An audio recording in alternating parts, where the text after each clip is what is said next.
नौजवान भाइयों, माताओं, बहनों और प्यारे बच्चों, मैं आप सभी को नमन करता हूं। आप सभी का अभिनंदन, स्वागत करता हूं कि आप एक बहुत ही ऐतिहासिक दिन पर यहाँ मिर्जापुर बाछौद के अंबेडकर भवन पर एकत्रित हुए हैं। मैं बहुत बधाई आयोजकों को देना चाहता हूं कि ऐसे महापुरुष की जयंती के अवसर पर आपने ये भव्य समारोह का आयोजन किया। दलितों, पिछड़ों, वंचितों, शोषितों के मसीहा भीमराव अंबेडकर जी की 135वीं जयंती के उपलक्ष्य में मैं उनके चरणों में श्रद्धा सुमन अर्पित करते हुए श्रद्धांजलि अर्पित करता हूं।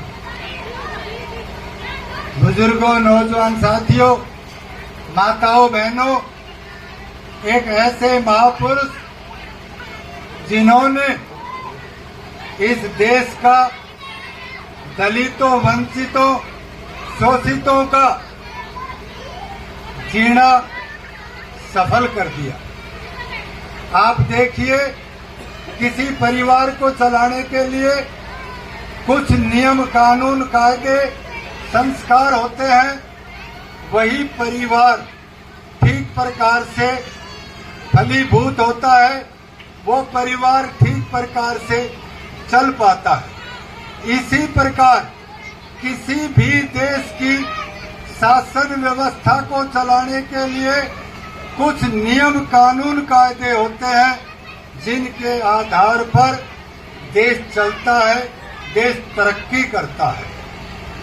आप सभी को जानकारी है, भीमराव अंबेडकर वो शिल्पकार थे जिन्होंने इस देश का शासन व्यवस्था चलाने के लिए किस प्रकार के नियम, कानून, कायदे हो, उनका प्रारूप तैयार किया।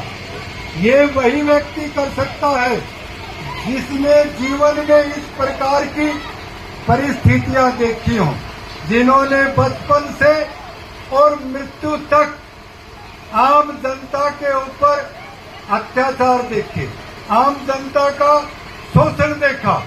और आपको ये भी जानकारी है, पूरी दुनिया के अंदर अगर सबसे बड़ा लिखित और विस्तृत संविधान है वो भारत का है, और भारत की जनता ही बहुत लंबे समय से उस शोषण का शिकार थी।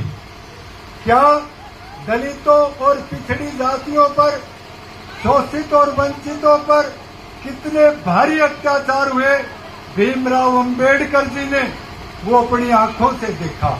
आज जो हमारा संविधान लागू है, भीमराव अंबेडकर जी की मेहरबानी से उस संविधान के लागू होने के बाद नीचे से नीचे का जो तबका था, चाहे वो किसान था, मजदूर था, दलित था, व्यापारी था, छोटा व्यक्ति था, उसको ऊपर उठने का अवसर मिला, उसको पढ़ने का अवसर मिला, उसको समानता का अधिकार मिला, उसको बोलने का अधिकार मिला, उसको समाज के सामने चुनौतियों से लड़ने का अधिकार मिला।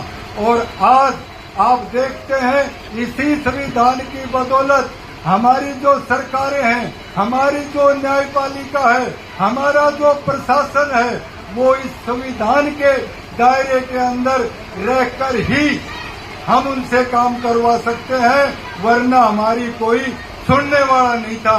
आज बड़े से बड़ा राजनेता, आज बड़े से बड़ा अधिकारी, आज सब बड़े से बड़ा पूंजीवादी व्यक्ति यदि अगर वो डरता है तो इस संविधान के नियम, कानून, कायदों से डरता है।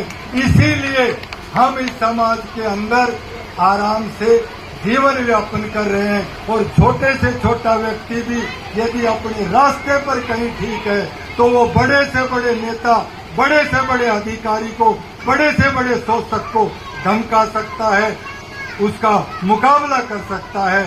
भीमराव अंबेडकर जी ने इसीलिए कहा था कि शिक्षा ग्रहण करो और शिक्षा ग्रहण करने के बाद इकट्ठे हो, संगठित हो और इकट्ठे होने के बाद यदि आप पर जुल्म होता है तो संघर्ष करें, मुकाबला करें।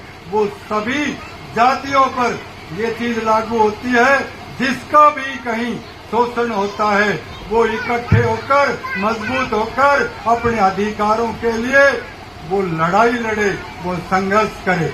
इस अवसर पर मुझे भी समय दिया, मैं आयोजकों का हृदय की गहराइयों से आभार प्रकट करते हुए पुनः भीमराव अम्बेडकर जी के चरणों में श्रद्धा सुमन अर्पित करता हूँ।